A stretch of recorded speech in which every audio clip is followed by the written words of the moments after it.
The Behemoth presents BattleBlock Theater, Steam Edition, which is a unique platformer filled with more than enough content.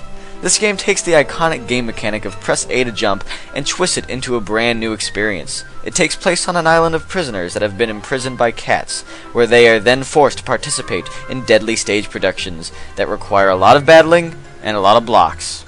This game finds that perfect balance between fun and challenging. Each level is linear, but requires you to find at least 3 gems that happen to be scattered throughout the level to unlock the exit. There are at least 5 gems to find, and a majority of those gems are hidden inside mini-puzzles that deviate from the main path of the level. This gives each level a much-needed sense of complexity. More importantly, the 3 gems that are required to exit the level are usually placed in spots that are almost impossible to miss. To give the player the motivation for finding more than 3 gems, the game allows the player to use gems to purchase additional characters to play as. These characters include Robin Hood, Jack Skellington, Heisenberg, Godzilla, Elizabeth, a Game Boy, Mickey Mouse, the Easter Bunny, and many more. I would recommend being wary of who you choose though, because I personally wasn't happy about seeing Elizabeth die over and over. In addition, each level has 1 ball of golden yarn, and a majority of the levels contain combative cats. The cats I'm referring to are the enemies of the game. Their primary purpose in life seems to be to stop the player from getting to the exit via fireballs, bouncing balls, nerf guns, etc. Although some of the cats are placed in spots where they can easily be killed by solving a minor puzzle, there are times when the player is ambushed and must defend themselves. This game has many weapons that the player can use to attack or defend with. Each weapon can be bought with 5 balls of golden yarn, but each ball of golden yarn is found within the hardest mini-puzzle of each level. Although getting 5 balls of golden yarn for just 1 weapon seems like too much effort, the reward is great. The ability to kill a cat by throwing an exploding paper airplane at them is one of the greatest satisfactions to be had from this game. Now, I could use this opportunity to go through the many weapons that this game offers to the player, but instead I think I'm going to let an exploding frog walk to the sounds of a string quartet.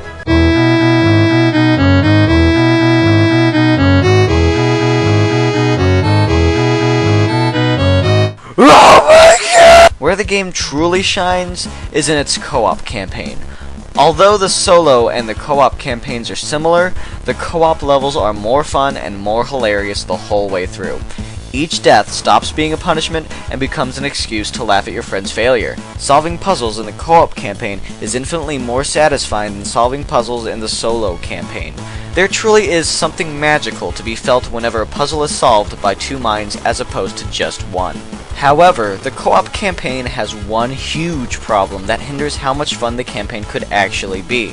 There is a handy checkpoint system in the co-op campaign, but the game usually becomes confused about where to respawn characters. These respawn areas usually end up being next to the co-op partner, at the latest checkpoint, or at the previous checkpoint. This can end up in some puzzles being solved earlier than they should, or some players spawning farther back than they should. Take this scenario as an example. Now that the first player has solved the puzzle, what should the second player do? A. Solve the puzzle as well. B. Kill himself. Or C. Leave the room and make a delicious sandwich because sandwiches are awesome. The correct answer to the scenario is B. Honestly, this just doesn't seem fair to me. It wouldn't be so troubling if it only happened once in a while, but it happens a lot. One of the greatest parts about the campaign mode actually has to be the plot.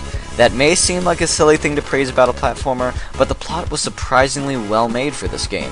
Giving any of it away would be a spoiler, but how the plot is exposed is what makes it so much fun. Each cutscene is animated wonderfully and contains some of the funniest narration I've ever heard in a video game. The narrator goes by the name Stamper in real life, and deserves any praise he receives for being so amusing in this game. In fact, I think we should award him with a Best Narrator Ever award. Seriously. We need to make that happen. We must give Stamper the stamp of approval.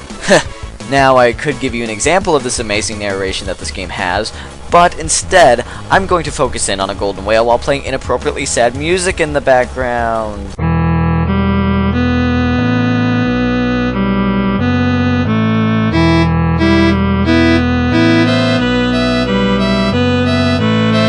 In addition to the campaign mode, there are also many competitive multiplayer modes that can be played by up to 4 people, but most of them fell flat for me. They can all be described as unfair and chaotic in a bad way. Now, I could give you in-depth examples of how each mode devolves into seeing who can punch their opponent farther, but I'm just going to show you footage of the King of the Hill mode, while appropriately dissonant music plays in the background instead.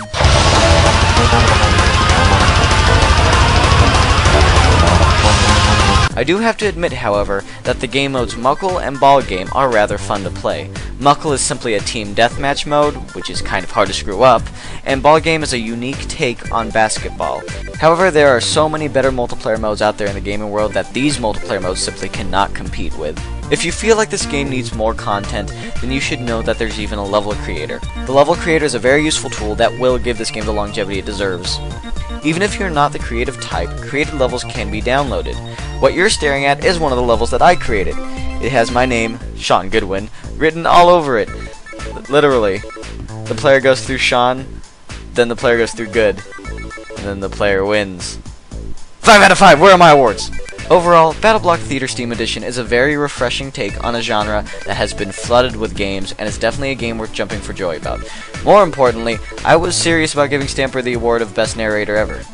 You think I was joking? Please show your support by visiting http://www.stamperisbest.com/this-is-a-real-site/buckle-your-pants.html. Now, I could end this video in a satisfying manner, but I'm going to overemphasize the importance of that number I've had in the bottom right corner of this video the whole time instead!